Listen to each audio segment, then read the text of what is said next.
Welcome to another episode of The Brand Called You, a podcast and podcast show that brings you leadership lessons, knowledge, experience, and wisdom from thousands of successful individuals from around the world.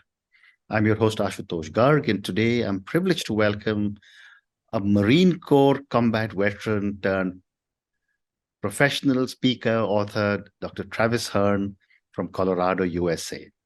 Travis, welcome to the show. Thank you, Ashutosh. It's a privilege to be here. This is something I've been looking forward to for the past couple of weeks. Thank you. Dr. Hearne is the founder and chief executive officer of Titanium Leadership Coaching and Consulting. He's an author, and all of you know I'm always very partial to authors. He's an author of a book titled Hybrid, a guide to successfully leading on-site and remote teams. He's also the co-founder of the Buffalo Leadership Academy, and as I mentioned in my introduction earlier, he's a Marine Corps combat veteran. So Travis, before we start talking about coaching and your book, tell me a little bit about your own journey. Yeah, so I grew up in a very, very small town in northern New Mexico that no one has ever heard of. And it was called Taos, New Mexico. So if anybody's out there has ever heard of it, I will give you a pat on the back because not many people have. But opportunities were slim back then to be able to go out and do things. And I kind of broke the mold a little bit. And I made it to college. I made it to grad school and then into the Marine Corps. And spent 9 years in the Marine Corps, back and forth from Iraq and Afghanistan. I was in Iraq in 2008 and 2009, Afghanistan in 2010. And really, that's where I really developed this taste for what leadership really is. I saw some of the best leadership, and I saw honestly some leadership that had some opportunity. Let's just say that. And so that really drove my passion for figuring out how to lead. And I saw how successful leaders really help change people's lives.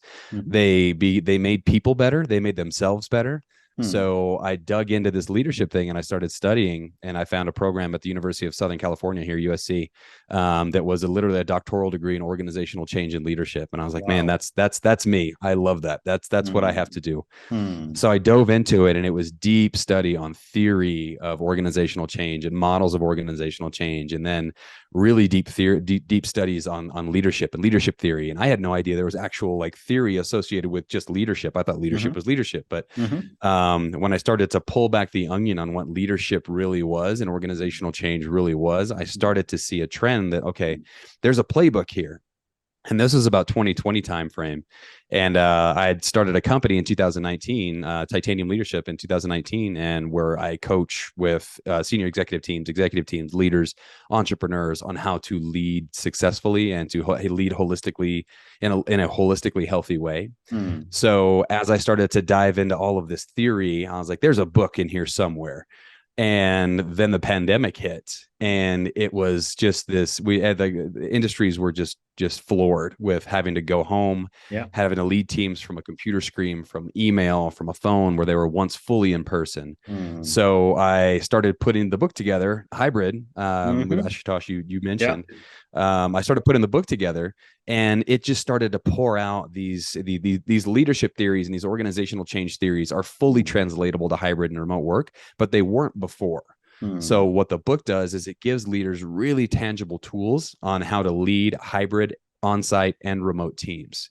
So it's been super helpful in my coaching, and people really like the questions that come out of it have been amazing. I live out in Colorado Springs, Colorado. That's where I base out of. It's beautiful here. I have 3 amazing kids. They're 6, 8, and 10. And my amazing wife, she lives out here with me too. And that's a little bit about me and kind of the journey I've been on. Thank you for sharing. And we will talk about your book. But let's first talk about Titanium Leadership Coaching and Consulting. Let me start by asking you that as a Marine Corps veteran, what have some of the leadership qualities from the Marines taught you that you have brought to your clients in the corporate sector? Absolutely. So there's been a lot of things that I've taken from the Marine Corps and I bring into my coaching and consulting, and there's a lot of things that I have to leave out. Correct. So some of the you can't yell at people; they just don't take it very well. I learned that early on. Yes. But what I have brought to the table is this: there's a sense of urgency that has to happen, whether that's in whether that's in business, whether that's in your life, whether that's in anything that you do, you have to have a sense of urgency to be able to get things done. And John Cotter talks about that, the sense of creating a sense of urgency. But in the Marine Corps, we really took that to heart. Like we have to, there's missions that need to be done. We have to accomplish them. And this is how we're supposed to do it. So taking that creation of, this is what my clear mission is. So when I talk to leaders, like, what is your mission? I need a vision and I need a mission. What are you aiming after? So the very first conversations I have are strictly about that. Like, what are we trying to accomplish? You have a bunch of arrows and you're shooting them off, but where's the target? What are you aiming for?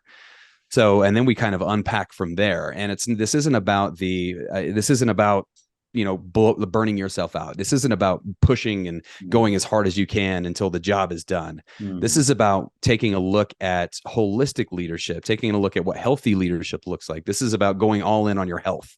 It's about going all in on your mental health. It's about going all in on your spiritual health, your emotional health, all the things that make a holistically healthy leader. That's what we go all in on. It's not just about the business outcome or the finances. It's about creating a holistically healthy leader. And I saw in the Marine Corps, holistically healthy leaders, they brought other people up with them instead of stepping over them. Right. So when I talk to executive coaches, it's about, okay, how's your team doing? Are we going full in on developing your team? Are you going full in on learning yourself, making yourself the best leader you can be? Are you going full in on rest? Are you resting well? Because if you don't rest well, your people aren't going to rest well. That's just the way leadership works. They say we have a thing in transformational leadership called idealized influence, and it's all about the leader is a leader because other people follow, and it is, and your people are looking at you. It's just like my kids. I have 3 boys. They're looking at me, and they're repeating what I'm saying, and they're doing what I'm doing, sometimes to my detriment. But it's the same kind of concept for a leader, that you have to act in a way that you want other people to act around you. Well said. Thank you. That was a great response.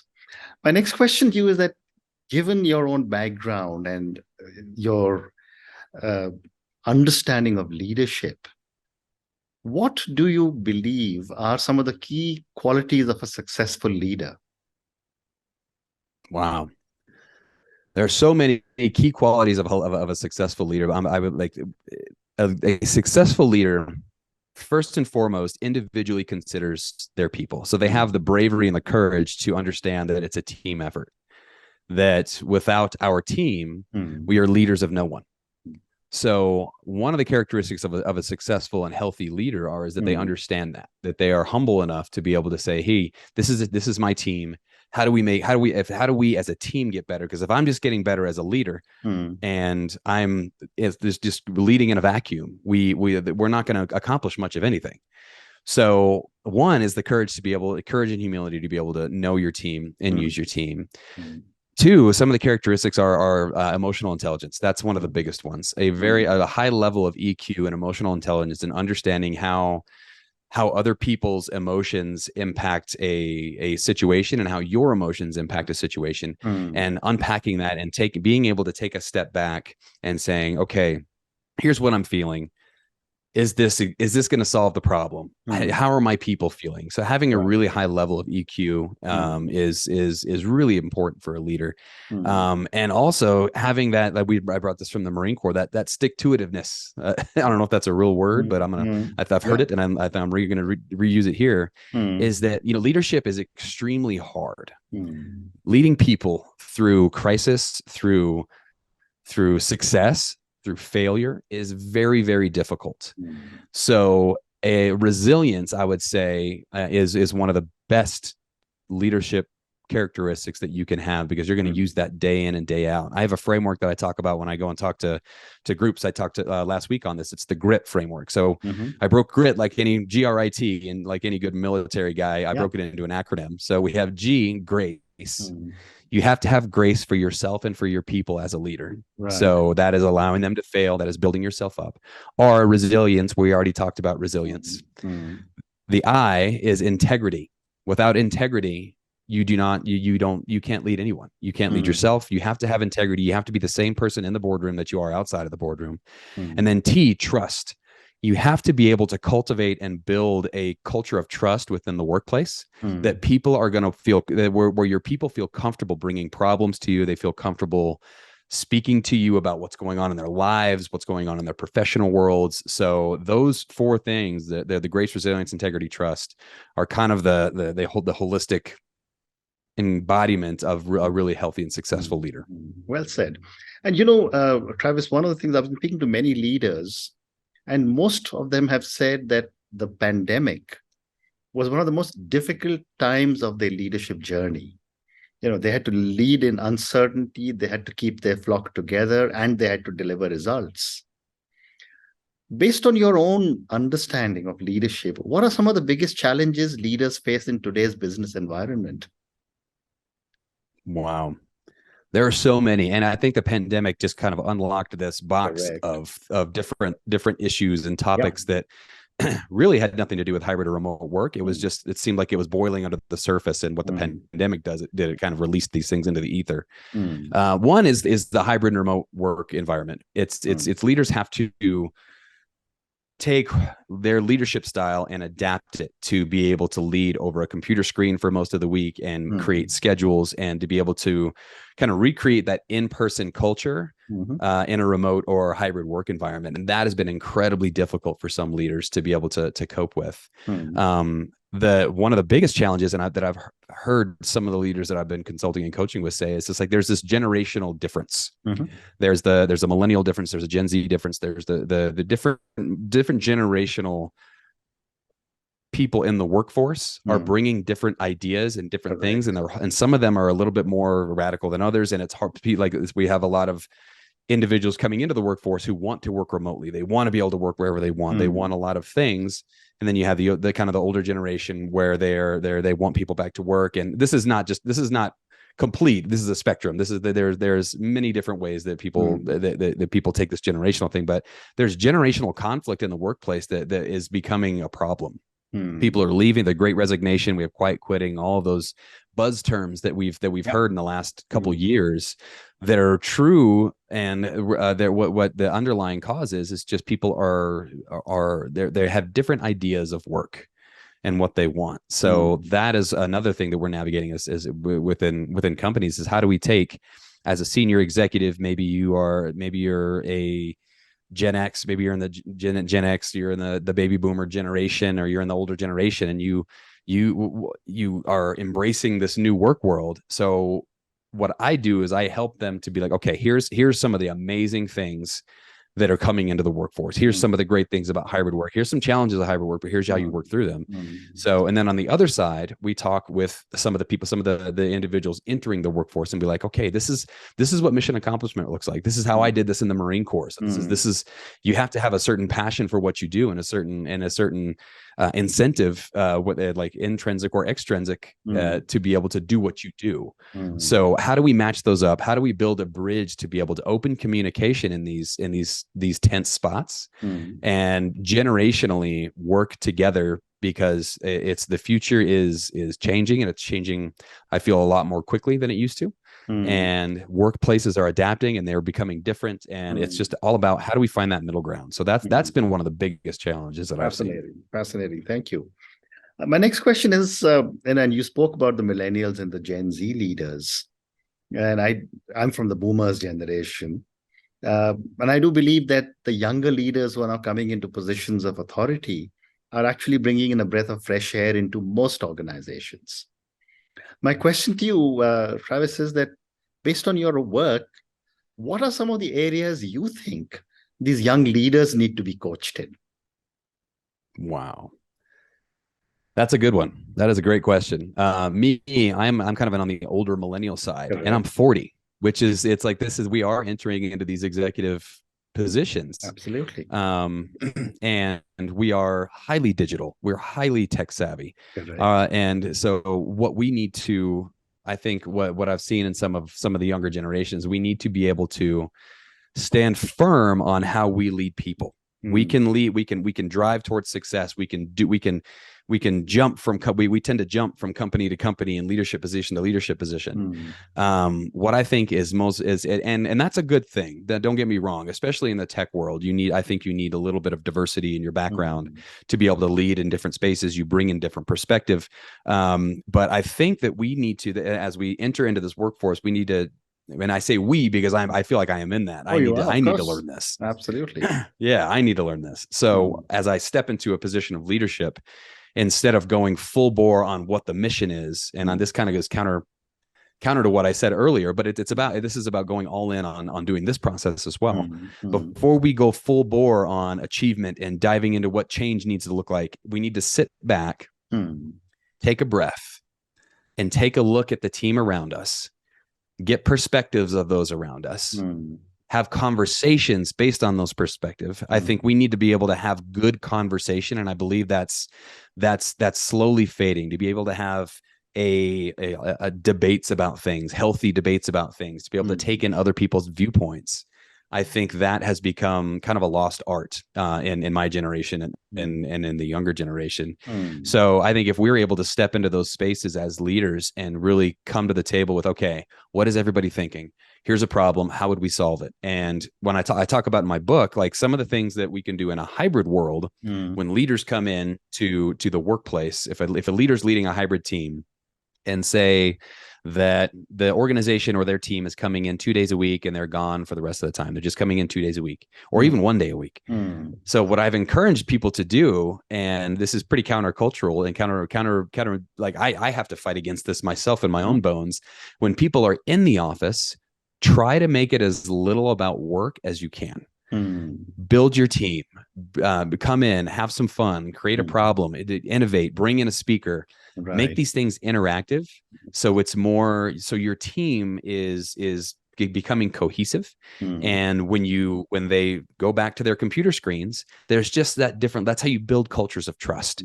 We need to start talking to people. And the only way to build cultures of trust is to start talking and to start having conversations and really building that up. So if I could say one thing to the new generations of leaders coming in, that are me and that are younger than me, it's let's start by having conversations. Start by having face-to-face conversations. Don't start by figuring out your 10-step plan for the next year that you're going to achieve. Talk to your team, work with them, figure out a way forward together. Well said. Thank you. So, Travis, let's talk about your book now, Hybrid, a Guide to Successfully Leading On-Site and Remote Teams. And before I ask you about the book, I'll ask all our viewers and listeners to go and check out Dr. Travis Hearne's book. I'll go and check it out myself. So tell me a little bit about your book and what was your hypothesis when you decided to write it? Wow. So the book, again, I was diving into all of this leadership theory when I was going through my doctoral work and this organizational change theory. And I was like, this is amazing. I can use this in everyday life. And then the pandemic hit. And then I was struggling as a leader. I was leading a team at the time. And my team, there was so much fear wrapped up in the pandemic and the unknown and what was going to happen to my job, what's going to happen to the mission. We talked earlier about leaders were having a really hard time accomplishing a mission, keeping their teams together, and really creating a culture of trust over a computer screen, and that was once in person. So what I did with the book is I took the leadership theory and the organizational change theory, and I just tried to translate it to how this could work in hybrid and remote work environments. And I tell it through story. It's funny, the whole thing follows the story of Tracy, which is my wife's name, and it follows her leadership journey from intern all the way to CIO, and it really dives into how you treat people. And so what it does is it gives a blueprint and a framework from which to work, from which to lead hybrid and remote teams. And it's, like I said, it's not just for the hybrid and remote work world. It's for on-site teams as well. If you're leading an on-site team, this is for you as well, because it's going to tell you about these leadership theories that have been tried and true leadership theories. We go into like Cotter's 8 steps, transformational leadership theory, power and influence theory. How do you use power and influence well as a leader, and how do you balance the two? And in a hybrid work world that looks completely different, you're not you're not in person, you're not socializing with people, you're not exuding that power and influence in person. So how do you do that in a healthy way in the hybrid and remote work world? So I published it, and it's going to be a year in October. It'll be a year. It's been out for a year in October. Wow. And people have loved what they've loved about it is the story and how relatable it is. It's not, it's you can dive into it and pick it up and put it down and be like, okay, I think I can figure this out now. Hmm. Here's some tools. There's transformational tips that are after each chapter that you can dive into and write down your own notes, your own ideas, put it into your own words and your own work life. And the process was truly just, it was an amazing one. The book was easy to write because these were problems that leaders were having. Correct. And I was literally taking the problems that leaders were having at the time and answering them as best as I could using organizational change and leadership theory. And I put them into a little book that I've been able to launch out and to give to leaders. Yeah. Fantastic. The other question that I wanted to ask you also is that, when I was growing up, a lot of leadership was through management by walking around or at the coffee machine or at the water cooler or whatever. Now with hybrid working, what are your thoughts on how can leaders lead hybrid teams, not just in one city, but across the whole world? Yeah, this is another thing. One thing, this is twofold. One, this has opened up the aperture for some of these organizations to be able to hire from around the world, from around the country, where some organizations were siloed or they were specific to one specific geographic area. Now they can expand to the whole US or the whole world. So one of the things that I tell leaders is like, this is a huge opportunity for you to grow your business. So that's one. But two, how are you going to lead people from a computer screen that are in India versus in Colorado? How do we do that well? Yep. So some of the things that I've asked leaders to do, I was like, if you can, and these are very tangible things that leaders can do to help recreate that water cooler feeling, where I think that's the key. You have to be able to make people feel comfortable and recreate that feeling that they're in the boardroom, they're just talking to each other about nothing and everything about 10 minutes before the meeting. And then at the end, there's a couple people hanging out. So you have to recreate those things. So one is in meetings, cameras, if you can, for all extent you can, keep your cameras on. That is just something that is very, very tangible to being able to recreate that in-person interaction. If I have my camera off, you don't know if I'm paying attention. You don't know if I'm reading a book. You don't know if I'm in the room. Yeah. So as leaders, incorporate some of these things with teams that are across the world. Just try to have people's cameras on. Make it a policy if you can. If HR will allow it, and just say, hey, we have to have our cameras on. Correct. I don't care as a leader. And as a leader, you have to not care if Johnny, his hair is crazy and like he's just woke up and he's getting ready to start his shift because he's in an 8-hour time difference from you. Like this is something that like, hey, I want to see your face. I want to see your background. I can tell a lot from people's facial expressions. So, and then two, we've gotten into this, the pandemic has been great because productivity has increased, but we've gotten into this habit of back to back meetings. Correct. Where my 12 o'clock meeting runs into my 1 o'clock meeting, and there's 20 seconds I have between logging off of my 12 o'clock and logging onto my 1 o'clock meeting. And then it just goes throughout the day. And the next thing I know, I look up and I have to stretch my back, and like I look at my watch and I've taken 100 steps and I haven't gotten up. I haven't eaten lunch. And I've just blown through my day because I've been scheduling meetings back to back. Yeah. So for leaders, take a look at your schedules and take a look at your meeting material, your agendas, and see if those can be done, one, in a quicker manner. You don't need to use the whole hour. Even though you schedule the hour, you don't need to use the whole hour. Two, if it doesn't need to be a meeting for a meeting, a lot of times we have meetings for other meetings, and you can have this conversation via Google Doc, or you can have it honestly via an email. If that is a possibility, see if you can do that and figure out a process by which you do that. And it helps free people up. Three, this is a big one that I've incorporated in my leadership law, because I work remotely. I lead teams remotely. I coach remotely a lot of the times.